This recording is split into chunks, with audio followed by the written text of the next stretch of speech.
कहते हैं कभी किसी को कमजोर नहीं समझिए, और अगर जब जो कमजोर होता है वो अपने पे आ जाए तो क्या नहीं करता है।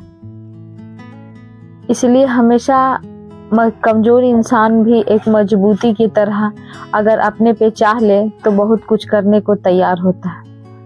इसी बात पे कहानी सुनाती हूँ, सुनिएगा।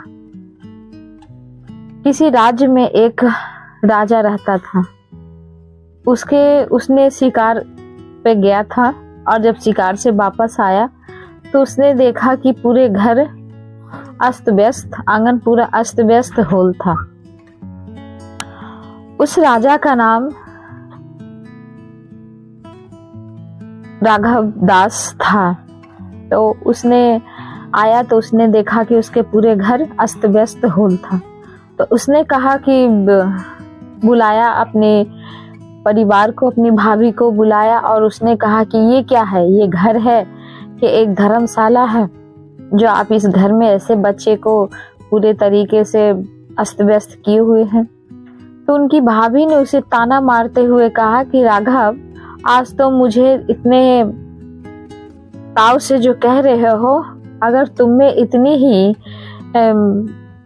सहनशीलता है और इतने ही तुम परिपूर्ण हो इंसान, तो जाओ कभी कलावती से शादी करके आओ तो जाने। कलावती वो राज्य की रानी थी जिसपे उसने शादी का खुले ऐलान किया हुआ था कि जो 4 पहर में मुझसे बुलवा देगा मैं उसी से विवाह करूंगा, और नहीं तो वो कैद खाने में बंद कर दिया जाएगा हमेशा हमेशा के लिए। तो उसकी भाभी ने उसे ताना देते हुए कहा कि आप जाओ कलावती से शादी करके आओ तो जाने, जो बड़ा हम पे तो रोब झाड़ रहे हो जरा, और दूसरे पर करके आने की तो है नहीं हैसियत तुम्हारी।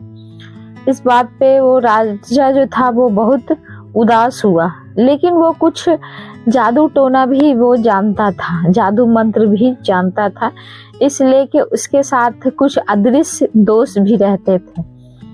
तो उसने कहा कि आज उस अदृश्य दोस्त की मदद से चलो आज कलावती के साथ मैं शादी का ऐलान करने जाता हूँ, और उससे शादी करके ही मैं वापस आऊंगा।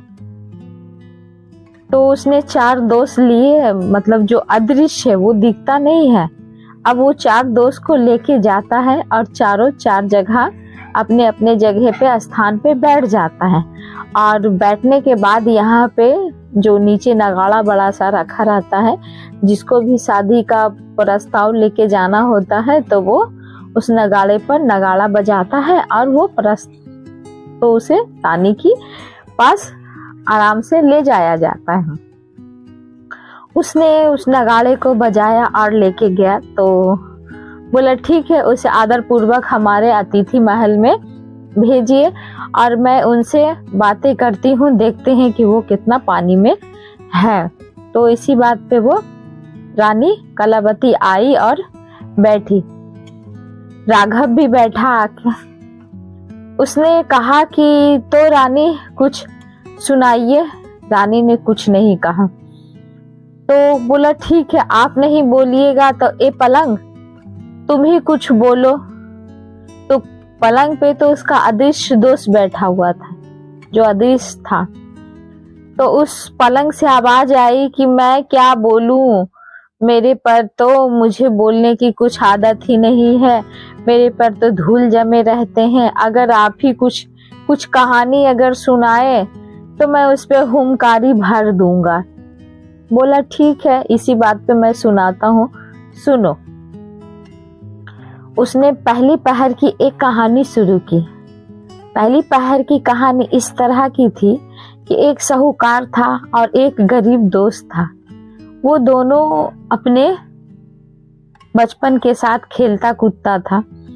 खेलते खेलते वो कुछ किशोर अवस्था में जब वो हो गया था तो उसके पिता ने कहा कि बेटा अब तुम्हें अपनी पत्नी को ब्याह के ले आना चाहिए, क्योंकि आपको पता होगा कि पहले के जमाने में लोगों को छोटे छोटे में शादी कर दिया जाता था। उसके बाद उसे सेकंड मैरिज करके उसे लाया जाता था। तो उसकी शादी पहले ही हो गई थी साहूकार की बेटी को। तो साहूकार की बेटी की शादी हो गई थी, तो उसने कहा कि ऐसा करो, जो उसका दोस्त कहा कि पिताजी मैं तो जा रहा हूँ लेकिन मेरा दोस्त भी जाना चाहता है। तो उसका दोस्त सेठ था, मतलब सेठ साहूकार का बेटा था। तो साहूकार का बेटा अगर वहां जाए और सेवा सत्कार ना हो तो थोड़ा सा तकलीफ लगती है। तो उसने कहा कि जो जाओ, लेकिन सोच जाना तो आशा करना कि तुमसे ज्यादा तुम्हारे दोस्त की आवभगत होनी चाहिए, नहीं तो बहुत दिक्कत हो जाएगी। तो दोनों दोस्त जा रहे थे। जाते जाते इस जो गरीब इंसान का जो बेटा था उसके दिमाग में हमेशा यही बात चल रही थी कि साहूकार का बेटा जा रहा है और अगर उसे सेवा सत्कार ना मिली तो बहुत दिक्कत हो जाएगा। तो उसे चलते चलते रास्ते में एक मंदिर मिला, तो उसने मंदिर पे गया और उसने माँ को कहा कि माँ, अगर मेरा दोस्त का सेवा सत्कार अगर अच्छा से हो गया तो मैं वापस आते समय तुम्हारा सिर चढ़ा दूंगा, मैं अपना सिर काट के तुम पे चढ़ा दूंगा। बोला ठीक। तो वैसे बोलते हुए वो चला गया। तो 7 दिन के बाद जब उसकी पत्नी, मतलब उसके जब गए तो उसकी सेवा सत्कार बहुत अच्छे से हुई। साहूकार का बेटा का भी इससे ज्यादा स्वागत किया गया। और जब वापस जब आ रहे थे तो वो रास्ते में मंदिर मिला तो दोनों एक दूसरे खड़ा हो गए। और गरीब का जो बेटा था जो गछा हुआ था कि हाँ मैं लेके आ रहा हूँ, वो बोला तुम लोग 10 मिनट रुको, मैं आ रहा हूँ मंदिर से। तो मंदिर में जाता है और मंदिर में जैसे ही वचन के हिसाब से उसने जाके अपना सर काट के माता के चरणों में चढ़ा दिया। जब कुछ देर हुई तो उसका दोस्त, जो साहूकार का दोस्त था, वो गया। उसने देखा, बोला कि बहुत देर हो गई है तो देख के आता हूँ कि कहाँ है। जब देखने गया तो उसने भी देखा कि उसने सर काट के माता के चरणों पे चढ़ा दिया। उसने कहा कि जब मेरा दोस्त ही नहीं रहेगा तो मैं रह के क्या करूंगा। इस दुनिया में मेरा सबसे बड़ा दोस्त था, इसलिए वो नहीं है तो मैं भी अब नहीं रहूंगा यहाँ। तो उसने कहा कि उसने भी सर को धड़ से अलग कर दिया। कुछ देर बाद जब ये सब बातें उसकी पत्नी सुनी कि बहुत देर हो गया अभी तक आया नहीं, तो जब वो भी गई तो उसने भी देखा कि इसने दोनों ने सर अपने कलम कर लिए हैं धड़ से। तो इसने कहा कि जब मेरे पति ही सर नहीं रहा तो मैं रह के क्या करूंगी, और मुझे सब लोग कुलक्षणी, अलक्षणी यही सब नाम देंगे, इसलिए मैं यहाँ पे नहीं रह के मैं भी आपके चरणों में अपना सर चढ़ा दूंगा। जैसे ही सर चढ़ा रही थी कि माता वहां पर से पटकट हुई और उसने कहा देखो बेटी तुम ऐसा मत करो। तो उसने कहा कि देखो जब 2 लोग तो सर चढ़ा रहे थे तो आपने कुछ नहीं किया, लेकिन आप जब मैं ऐसा कर रही हूँ तो आपने मना कर रहे हो, तो अगर करना ही है तो दोनों को जिंदा कर दो। बोला ठीक है, अगर तुम्हारी मैं प्रशंसा देखकर, मतलब तुम्हारा परीक्षा और भगवान के प्रति श्रद्धा देखकर मैं इन लोगों को जिंदा कर देता हूँ। तुम ऐसा करो कि दोनों का सर जोड़ दो और मैं जिंदा कर देता। उसने सर को जोड़ दिया और जिंदा कर दिया। सर तो जोड़ दिया लेकिन जल्दी जल्दी में दोनों का सर अलग अलग धड़ से जुड़ गया।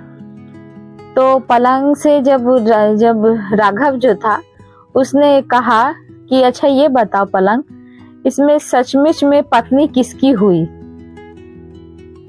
साहूकार का बेटा का या गरीब का बेटा का? बोला इसके तो मैं नहीं बता सकता हूँ महाराज, जो मैं क्या बताऊंगा, मैं तो धूल में पड़ा रहता हूँ, मेरा तो कभी सफाई भी नहीं होता है, चादर भी नहीं बदला जाता है, तो मैं इसमें क्या बताऊंगा। तो रानी जो थी कलावती वो गुस्से से लाल हो गई और उसने पलंग को कहा कि क्यों मेरे सामने तो तुम्हारी बोलती नहीं निकलती है, और आज दूसरे लोग आए हैं तो बड़ा बोलती निकल रहा है। किस दिन तुम्हारा पलंग मैंने साफ नहीं किया है, किस दिन तुम्हारा चादर मैंने चेंज नहीं किया है। तो तुमको कल बताती हूँ, कल सुबह होने दो, कल तुम्हें आग में जला के ऐसे ही खत्म कर दूंगा। तो इतना ही बोलते हुए उसने कहा राघव को कि इसका सबसे सरल प्रश्न ये है कि उसकी पत्नी वो होगा जिसका धड़ नहीं, जिसका सिर होगा उसकी पत्नी हो।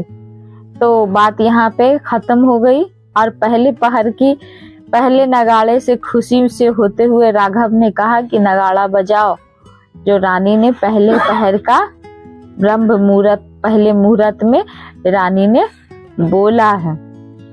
तो ढोल नगाड़े बजने लगे। तो जो कैदी सब थे वो खुश हो गया कि अरे आज पहले मुहूर्त में रानी ने बोला है तो दूसरी बार भी बोलेगी ही बोलेगी। तो जो बंद थे सब, जो आए थे शादी का प्रस्ताव लेके, वो लोग भी खुशी होने लगे। तो दूसरी बार जब पूछा, जब दूसरी पहर की बात हुई, तो उसने कहा कि जो ए मटके, जो रानी तो कुछ नहीं बोलेगी, अब तुम ही मुझसे बातें करो। तो मटका ने कहा, मटका क्या था, उसका जो अदृश्य दोस्त था वो वहां पर दूसरा वाला जो बैठा हुआ, बोला ए मटके तू ही बता, जो कुछ मुझसे बातें कर, जो रानी तो बोलने से रही। तो उस मटके से आवाज आई कि महाराज मैं क्या बोलूं, मुझे तो कुछ समझ में नहीं आता है, रानी ने मेरे उतने ही हैसियत ही कहाँ रखी है, तो मैं कुछ बोल ही नहीं सकता हूँ। अगर आप कुछ कहानी सुनाओ तो मैं हुनकारी भर लूंगा। बोला ठीक है, इसी बात पे कहानी सुनाता हूँ, सुनो। बोले साहूकार और सेठ जो थे वो दोनों बचपन में दोनों ने फैसला किया था कि जिसकी भी शादी पहले होगी उसकी पत्नी उसके साथ नहीं, उसके दोस्त के साथ रहेगी। तो सबसे पहले उस साहूकार के बेटे की शादी हुई थी और सेठ का बेटा जो था उसको बाद में शादी हुई थी। तो जब शादी हुई तो उसकी पत्नी आई तो पत्नी से कहने लगा कि मेरी से तो बहुत बड़ी गलती हो गई है, जो मुझे कुछ काम है, मैं चाहूँ तो बोलूँ कैसे। बोला बोलिए ना, क्या बात है। तो उसने बताया कि मैंने खेल खेल में ऐसा कहा था कि जब मेरी शादी या फिर किसी की भी शादी पहले होगी तो उसकी पत्नी उसके दोस्त के साथ पहली रात में रहेगी। बोला बस इतनी सी बात है। बोला ठीक है, आपकी दोस्त की पत्नी है, मैं जा रही हूँ। तो बोला कि जो जाना भी है और अपनी मान सम्मान की रक्षा भी करना है। तो बोला ठीक है, आप चिंता मत कीजिए, मैं आपका दोनों मान को कभी खत्म नहीं होने दूंगी और आप इंतजार कीजिए मेरा, मैं आती हूँ। उसने उस सेठ के बेटे के पास गए, बेटा उसका नींद से सो रहा था, उसने जगाया। तो उसने कहा अरे भाभी आप यहाँ पे। बोला कि अरे आपका दोस्त जो थे उन्होंने यहाँ पे भेजा। बोला क्यों, आज तो आपकी शादी हुई, आपको तो अब वहाँ पे रहना चाहिए, आप यहाँ पे क्यों आए हैं। बोला नहीं, उन्होंने कहा कि मैंने बचपन में एक फैसला लिया था कि जिसकी भी शादी पहले होगी उसकी पत्नी उसके दोस्त के साथ रहेगी, उस वायदे के हिसाब से मैं आपके पास आई। बोले अरे नहीं भाई भी, आप तो मेरी छोटी बहन के हिसाब से हो, तो बहन कभी भी किसी का पैर नहीं छूती और किसी के पास नहीं रहती, वो मेरा छोटा भाई है, आप मेरी छोटी बहन हो। इसलिए उन्होंने उसके मान सम्मान के और बहुत सारे हीरे जवाहरात उसे दे दिया। लेकिन जब वो जा रही थी उस सेठ के पास, तो उसे रास्ते में कुछ 4 चोर मिले थे। जो चोर से जब सोने और जेवरात से जब वो लदी हुई थी, तो उसने कहा कि तुम मुझे सोने चांदी दे दो। उसने कहा कि नहीं, मुझे सोने चांदी की बहुत आवश्यकता है, मैं थोड़ी देर बाद आती हूँ तो फिर आपको ये भी सब दे दूंगी। तो जब वो वापस जा रही थी तो उसे चोर फिर वही मिला था। तो उसने कहा कि अरे जो ले लो मेरे सामान, अब मैं वापस आ गई हूँ तो तुम मेरे सामान सारे जेवर के ले लो। बोला ले लूं, लेकिन ये बताओ तुम गई कहाँ थी। उसने सारा कहानी बताया। तो जब सारा कहानी बताया तो बोला कि तुम तो बहुत महान हो, जब मैं तुम्हारा जेवर और जो हीरे जवाहरात की मोतियां मिली हैं वो मैं नहीं लूंगा, और ऐसा करो कि मेरे जमा और जमाए पूंजी भी तुम रख लो और मुझे अपना भाई बना लो।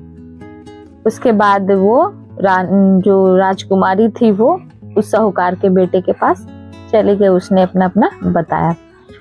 तो इस राघव ने उस मटके से पूछा कि बताओ मटके, इसमें सबसे बड़ा त्याग किसका था।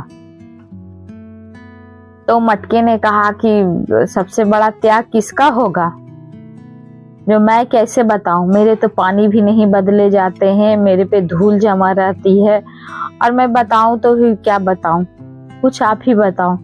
तो रानी गुस्से से और लाल हो गई। उसने मटके के कहा कि मटके, क्या मैं तुम्हारा पानी नहीं चेंज करती हूँ, और मैं तुम्हें क्या सफाई नहीं करती हूँ, कल तुम यहाँ सुबह दिखोगे ही नहीं, समझे। तो उसने कहा कि जो सही बात है, तो ये बताइए कि उसमें सबसे बड़ा त्याग त्याग किसका था।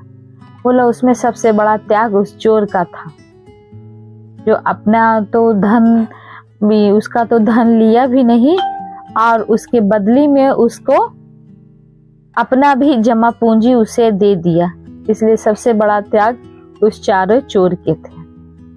बोला ठीक है। तो दोपहर जब दोबारा रानी जब बोली तो बोले कि भाई नगाड़े बजाओ।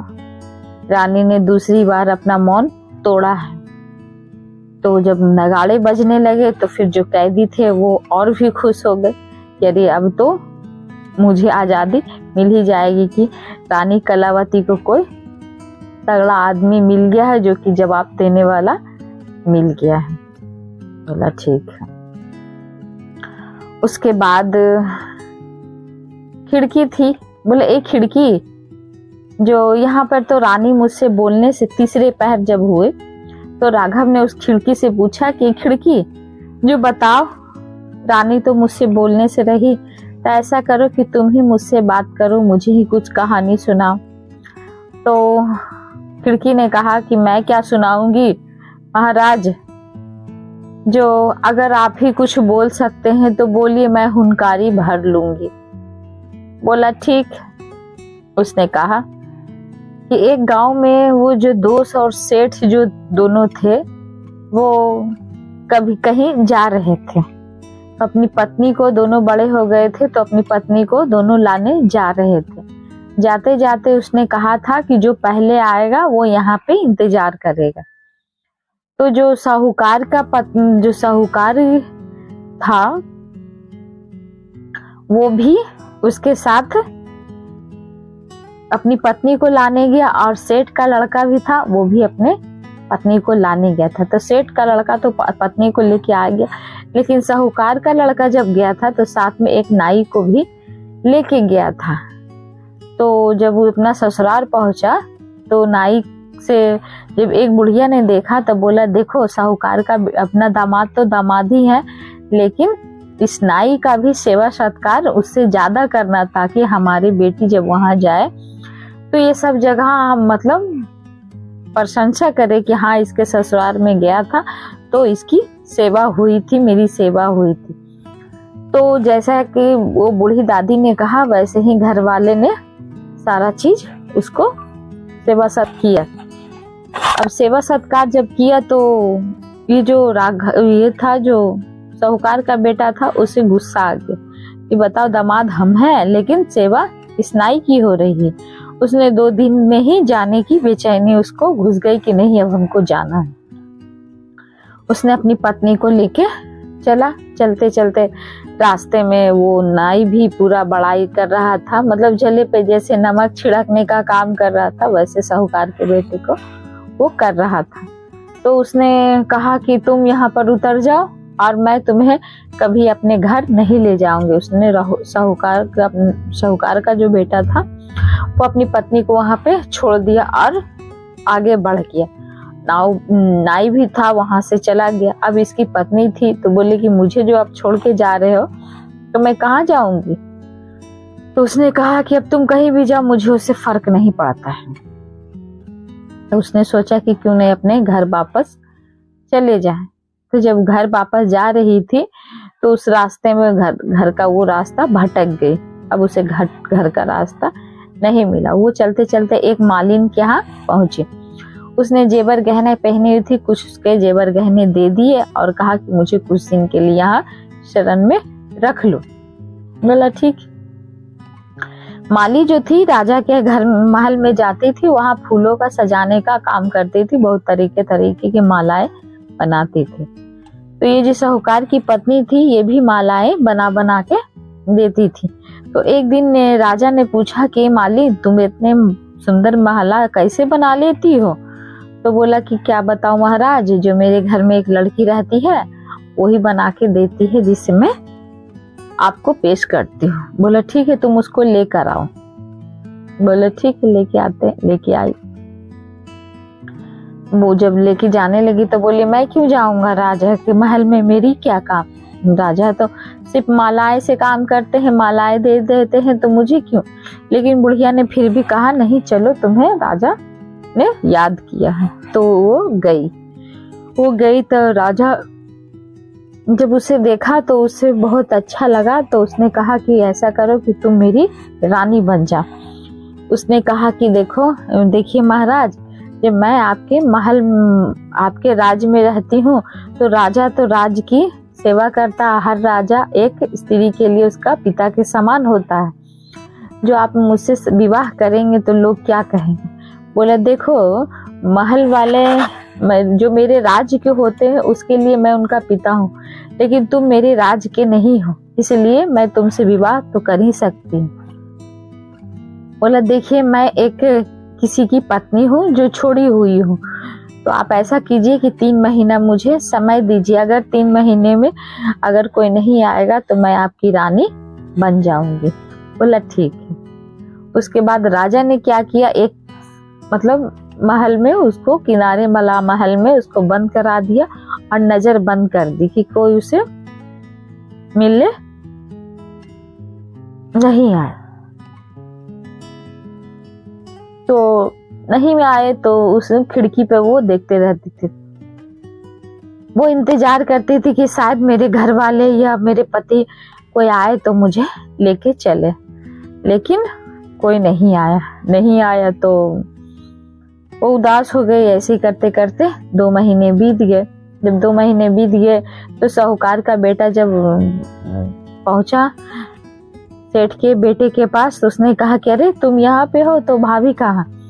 बोला, वो अपने सारी कहानी बताई। तो उसका जो सेठ का बेटा था उसको धिक्कारने लगा कि तुम किसी दूसरे के बात पे एक निर्दोष को तुमने धोखा दे दिया, छोड़ दी, और उसको तुम लेके नहीं दे। चलो उसे लेके लाने चलते। तो ये सेठ की पत्नी जो थी, सेठ के बेटे की जो पत्नी थी, उसे किसी गांव में रख दिया और बोला कि मैं इनकी पत्नी को लेके आता हूँ, फिर एक दूसरे मिलके साथ में सब चलेंगे। तो जब ढूंढने गया तो वही रास्ते में देखा कि उसके पति जा रहे थे। तो रानी ने पहचान लिया, उस लड़की ने तो पहचान लिया। तो उसने आवाज दी और उसके बाद सैनिक को बुलवा के उसे बुलाया गया। तो बोला, उसके बाद सेठ का बेटा बोला, भाभी मेरे भाई से क्षमा कर दीजिए, ये बहुत बड़ा अपराधी, आप इसे माफ कर दीजिए और घर चल। तो रानी उसकी पत्नी ने कहा कि मैं भी चलने के लिए तैयार हूँ, लेकिन चलने से पहले मुझे यहाँ का राजा से मिलना होगा, क्योंकि ऐसे बात है। सारी घटनाएं बताई। राजा से मिलने के बाद राजा भी समझदार था, उसने उसकी पत्नी को साथ राघव के साथ जाने दे दिया। और उसके बाद जब वो महल गांव तक आया तो ये सेठ का बेटा भी अपनी पत्नी को लेके चल दिया। बस अपना चारों साथ में चल दिया। तो ये राघव जो था वो खिड़की से पूछता है कि बताओ खिड़की, जो इसमें सबसे बड़ा त्याग और बलिदान महान कौन था? तो खिड़की ने कहा कि मेरी क्या औकात महाराज, जो मैं आपके सामने कुछ बोलूं। मैं तो दिन भर पड़े पड़े रहता हूँ, मेरे ऊपर तो धूल मिट्टी जमी रहती है, मुझे तो कुछ और काम ही नहीं आता है। तो रानी का गुस्सा एकदम सातवें आसमान पे पहुंचा और उसने खिड़की से कहा, रुक खिड़की, मुझसे तो कभी तुमने बात नहीं की है, लेकिन आज अजनबी आया है तो बड़े सबके बोली निकल रहे हैं। तो कल तुम्हें तो मैं सुबह देखूंगी, तुम कल यहाँ दिखोगी नहीं। तो रानी से पूछा, ठीक है रानी, आप ही बता दीजिए कि उसमें सबसे बड़ा बलिदान किसका था? तो रानी ने कहा कि उसमें सबसे बड़ा बलिदान उस लड़की का था जो कि अपने पतिव्रता का धर्म निभाई, और नहीं तो वो चाहती थी कि वो रानी बन के रह सके, लेकिन फिर भी वो अपने पति के साथ ही रहना पसंद की, इसलिए सबसे बड़ा बलिदान उस रानी का हुआ, मतलब उस लड़की का हुआ। तो राजा जो राघव जो था अपनी टेढ़ी मुस्कान मुस्कुराते हुए उसने नगाड़े वाले से कहा कि ओए नगाड़ा बजाओ। रानी ने तीसरी पहर का मुंह खोल दिया। अब तो नगाड़ा बजने लगा, लेकिन जो जेल में बंद था सब उस और भी उत्साहित हो गए कि जब 3 बार रानी बोल सकती है तो चौथी बार भी ये बंदा बुलवा ही लेगा। रानी ने खुद से प्रण लिया कि अब मैं बहुत सख्त हो जाऊंगी और मैं बिल्कुल भी नहीं बोलूंगी। तो अब राघव ने कहा कि अब मैं किससे पूछूं कि कौन मेरी मदद करेगा। तो रानी तो कुछ बोलने से रही। तो रानी का जो जेबर गहने थे उस पे बैठे हुए एक अदृश्य दोस्त उनका जो बैठा हुआ था, उसने कहा, ए हार, जा तुम ही मुझसे बात करो, जो कुछ तुम सुनाओ। तो हार ने कहा कि मैं क्या सुनाऊं महाराज, मेरी इतनी औकात ही नहीं कि जो मैं कुछ सुनाऊं। अगर आप कुछ सुनाओ तो मैं उसमें हुनकारी भर लूंगा। बोला ठीक है, सुनो, मैं सुनाता हूँ। किसी जंगल में 4 मित्र जा रहे थे। 4 मित्र कौन कौन थे? एक बढ़ई था, एक सुनार था, एक दर्जी था और एक पंडित था। ये चारों अपने एक गांव से दूसरे गांव जा रहा था।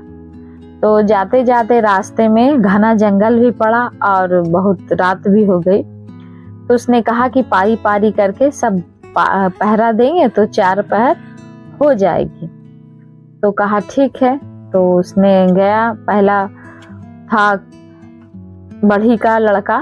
तो बढ़ी का लड़का था तो उसने सब सो गया, उसने पहरा देना शुरू किया। तो पहरा शुरू किया, देखा रास्ते में उसे बड़ा सा मोटा एक लकड़ी का पेड़ मिला। तो उसने अपनी कारीगरी दिखाने के लिए उसे अपने हाथ का सफाई करते हुए उसने बहुत अच्छे से एक लड़की की मूरत बनाई। और जब पूरा लड़की का मूरत बन गया तो वो उसके पहर खत्म हो गए, वो सो गया। जब वो सो गया तो दूसरा बारी दर्जी का था। तो दर्जी ने उसे उठा तो वो भी बैठा। उसने देखा कि अरे ये किसने बनाया होगा।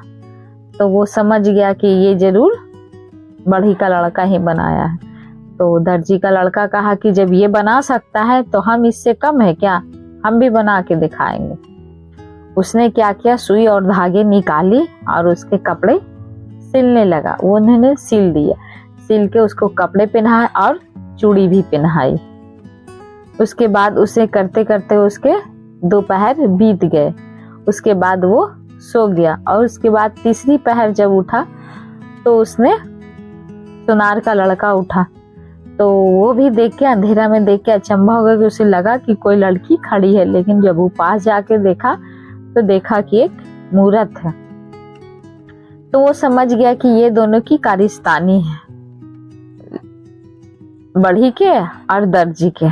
तो बोला ये दोनों थी है, इतना कारीगरी कर सकता है तो मैं क्या कम हूँ, मैं भी इसको कुछ न कुछ करता हूँ। वो भी अपना कुछ सोने की सामान निकाल के उसे सोने से गढ़ने लगा और उसके जेवर गहने पहनाए। उसके बाद उसके 3 पहर बीत के वो सो गया। अब उठा पंडित का लड़का। अब पंडित का लड़का उठा तो वो भी देख के हचकचा गया कि अरे ये सुंदर लड़की कहाँ से आ गई। लेकिन जब पास जाके देखा तो उसने देखा कि एक मूरत थी। उसने कहा कि जब ये लोग कारिस्तानी कर सकते हैं तो इससे क्या मैं कम हूँ, तो मैं भी कुछ न कुछ करूँगा। उसने अपने तपोबल से, जादू मंत्र से उसमें प्राण डाल दिए। अब प्राण डाल दिए तो उसमें वो जिंदा हो गया। तो जिंदा हो गया तो वो उसने कहा कि देखो मैं ये कौन है, तो बोले तुमने जो बनाया था वो जिंदा हो गया।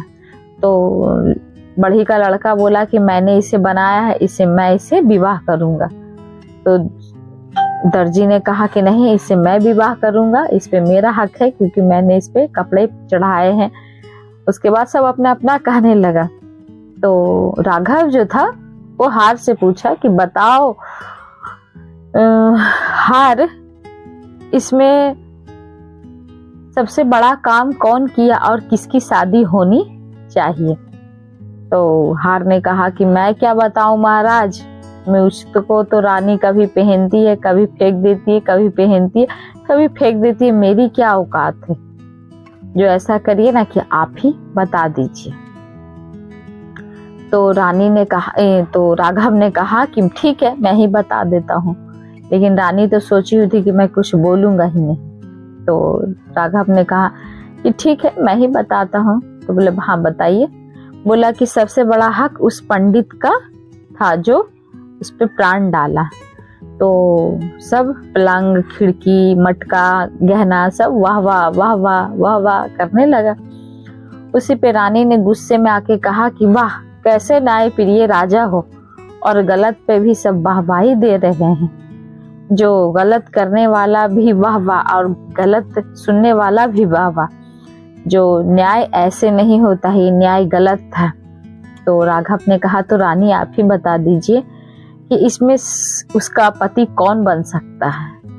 तो रानी ने कहा कि उसका पति वो बन सकता है जिसने चूड़ी पहनाई है, क्योंकि जिसने उसकी आकृति दी उसके पिता के समान था, और जिसमें उसने प्राण दिए उसमें भी उसका पिता का समान था।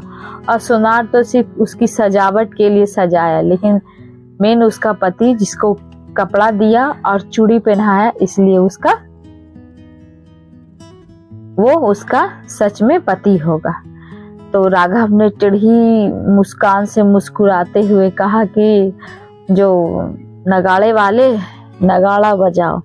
रानी ने चौथे पहर की भी चुप्पी तोड़ दी। अब चौथे पहर की चुप्पी टूट गई तो नगाड़ा बजने लगा और रानी ने भी मुस्कुराहट के साथ उसके साथ विवाह कर लिया।